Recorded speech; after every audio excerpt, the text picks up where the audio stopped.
Let's talk about Jerry Robinson, because Jerry Robinson wasn't involved with that story, but he would become involved with how Catwoman would evolve. So here's what they asked Jerry. They said, how did you refine the Catwoman's look? And Jerry said, I penciled and inked the first story in which the Catwoman appeared in her trademark cowl and cat ears and purple and green costume. And that comes from 9 Lives Has the Catwoman, Batman number 35, 1946. She originally didn't wear a costume, but in an effort to make her more exotic, in keeping with our other bizarre-looking villains, we put her in a cat mask. We did this for a while, but it was never very satisfactory. It was very limiting. You couldn't show facial expressions. You couldn't do certain types of stories. It also limited her sexuality. With a cowl, you could see that she was a beautiful woman.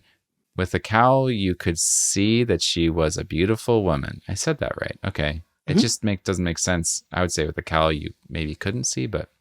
Well, in a minute, yeah, we're going to look at some pictures and you'll see what they're coming from. Okay, so with a cowl, you could see that she was a beautiful woman, and she became more visually interesting. It added another dimension to the strip to add a romantic interest. We probably imitated the Dragon Lady in Milt Caniff's Terry and the Pirates. I thought Caniff was great. My aunt clipped Terry for me and gave it to me when she had me over for dinner. This next question is good. It's like, Bob had trouble drawing women, didn't he? Yeah. And Jerry's like, well, Bob had a lot of trouble with women. He thought they sucked their souls. Yeah. How about you read the whole thing? Bob, the question is, okay. Bob had trouble drawing women, didn't he? And here's what did he say? Bob didn't have much experience drawing women. Women's figures are a little harder to draw. With heroes, you throw in muscles and nobody knows there isn't a muscle there. What? Okay, with heroes, you throw in muscles and nobody knows there aren't muscles there. Oh, I get it. So he's saying that you can kind of fool around with where muscles go and readers are none the wiser. Yeah. I got it. Okay. You have to really know anatomy to know it doesn't attach there. With women, there aren't as many muscles. I had more experience drawing women, and I drew more naturalistically. Bob had been a Bigfoot. Oh no. Let me see if I've got the rest of it. I hope it's like Bob had been a Bigfoot enthusiast. No. Have you ever heard of Bigfoot, Littlefoot cartoons? Yeah, I've heard of that. I don't know if I could tell you what it means. I'm going to butcher it too. A Bigfoot artist or a Bigfoot cartoon would be silly cartoon. Like it's for comedy because they're when you draw a clown, he's got gigantic feet. Oh, I see. Okay. Littlefoot would be serious. Like you're trying to draw it accurately. I see. Okay. I don't have the rest of that quote. Just assume that he's saying that like Bob was his experience was in Bigfoot drawing, right? Like he drew funnies. He didn't draw Batman. That's what he was coming from. I'm actually really curious if Google will do this. If I just like in quotes do Bob had been a Bigfoot, if it's gonna give me the rest. I mean, I that would be nice. Did not match any documents. These quotes came from the creators of the superheroes, the Tom Andre book, which there's no ebook, right? And so it's not surprising to me that there's no transcription online. So there's a lot of stuff while I'm doing research on all this that like the only way to get it is in print. It's all analog only. It's kind of crazy. That is really crazy. Yeah, I wish there had been Project Gutenberg or whatever for all this stuff. But okay, so yeah, basically Jerry's talking about like the fact that Bob probably didn't have much to do with the way that Catwoman looked at all. We can probably thank Jerry for what we think of as the Catwoman image. And then he kind of dials in on this theme that I was trying to talk about earlier of like the highly iterative nature of like how Catwoman evolved over time. And so I actually have here snippets from a bunch of different issues of the way that they depict her over time. So first we have the sort of only visuals we have of her from Batman number 1. Where she's an old lady, and then she's a really attractive young woman after they rub off the makeup, quiet or Papa Spank. Yep.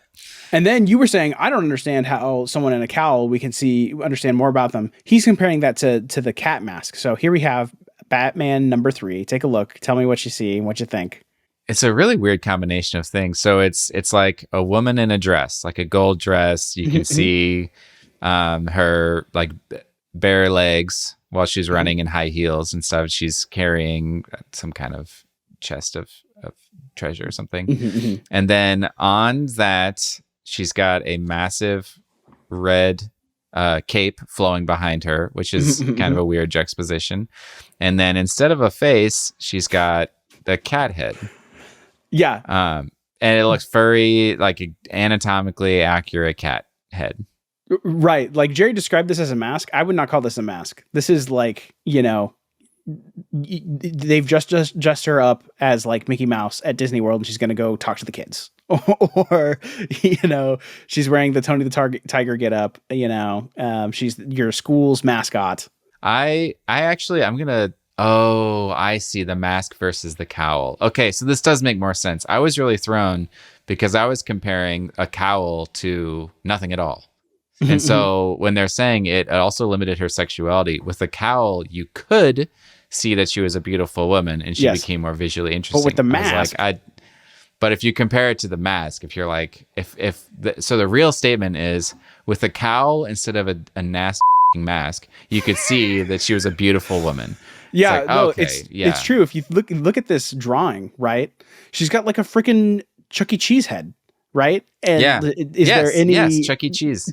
Does she look attractive at all? And like they're trying desperately to show as much leg as they can, right? Yeah. So that there's some shred of like femininity going on while she's wearing the Donnie Darko head.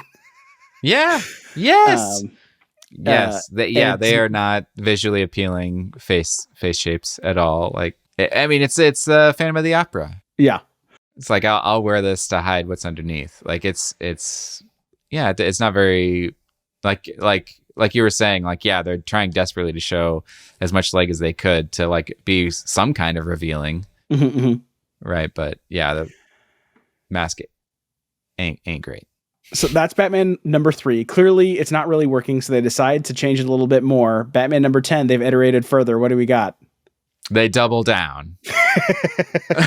Batman number 10, the whole body is cat villain. It's I mean, it's like I'll be honest, I immediately think of Sgt. Pepper's Lonely Hearts Club Band for the Beatles, but like it's got a, like, what do you call the dude in the front of the band, the marching band with a drum major, I guess. Yeah, sure. It's like the drum major suit, but it's like black and black sleeves and black gloves with like sharp nails on the tips, and then this purple Dracula cape though, but it's got like it's got this big collar that goes up halfway up their head. Totally sexless. So going back to Bob Kane saying like, we really need to add some sex appeal to this comic, and they just brought in like an angry mutant cat human thing, you know, that by the cover doesn't look like there's a person in there at all.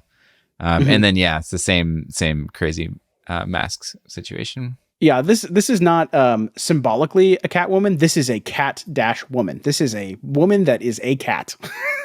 Yes, it's like fully personified as a anthropomorphic. Yeah, there's even Batman the Animated Series episodes where I can't remember the doctor's name, but he has a serum that like turns people into cats that are 7 feet tall or whatever. Yeah, this looks like that. If you've seen those, this looks like that with a cape. Yeah. And then Jerry says that he puts her in a cowl. And so that's Batman number 35, which is her 8th appearance. So she shows up 7 times, not looking anything like a Catwoman. Successively worse. Yeah. And then on her 8th appearance, Jerry Robinson gives her a redesign and she looks like this. Do you want to describe her? Yeah, I mean so it is funny that it's like episode by episode, you're just watching this person with like a cat disease, like going into the next stage and the next stage. Yeah, and then 8th appearance, completely different. Yes, entirely different. Entirely different. Yeah, so there's a cowl, and cowl very similar to Batman's cowl, but it's a little more curvaceous. The ears are a little bit shorter, more like cats.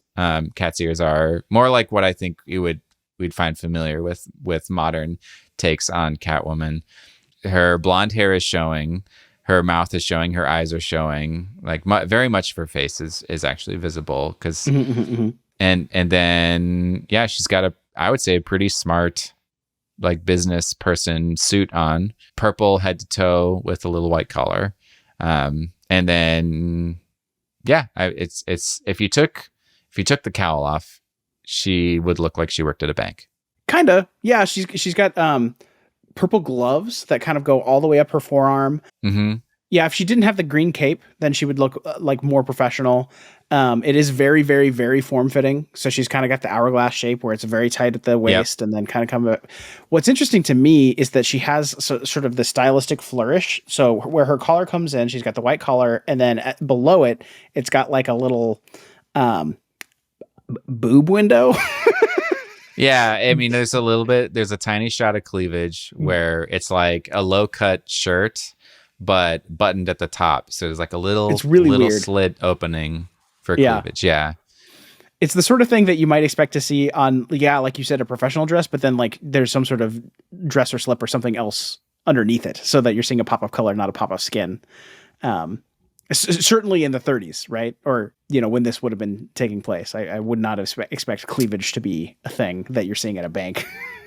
Yeah, I think they did say that Jerry said he ripped off. Oh yeah, right up here, 9 Lives of the Catwoman, Batman 35, 1946. That's it up in the book that we referenced earlier. So this is 1946, so just after the war ended. Yeah. But I would also say at that time, I would wager that most of these fashion details, except for the cowl and the cape, would be pretty normal to see on the street. Like women wearing gloves that go up almost to their elbows that match their business suit or whatever you call that attire. So yeah, that's how her visual style evolved, but like she continued to evolve as well. She didn't get any sort of backstory or name at all for 10 years. So in 1950, in Batman number 62, she finally gets the name Selina Kyle, and she finally gets a backstory. But I read that for this prep for this episode because I thought maybe we would read that and summarize that episode instead because it gives her a backstory. But that story is also awful. She doesn't have a good backstory. Like the gist is that she was an airline attendant. Okay. That was in a plane crash and she hit her head and she got amnesia. And because she couldn't remember who she was, she turned to a life of crime. That's it. Okay. That's her backstory. Weird. And in that story, Batman number 62, she hits her head again and then all of a sudden remembers that she was a stewardess before. And she has, second thoughts and is like, oh man, I don't want to be a criminal. So she decides to help, Batman and Gordon like catch the criminal enterprise that she's working with. That's the entire story. It's awful. It's horrible. And like, one of, again, only 16 appearances in the Golden Age. Like the best they got for her is she's a stewardess. So. Yeah, that's pretty rough.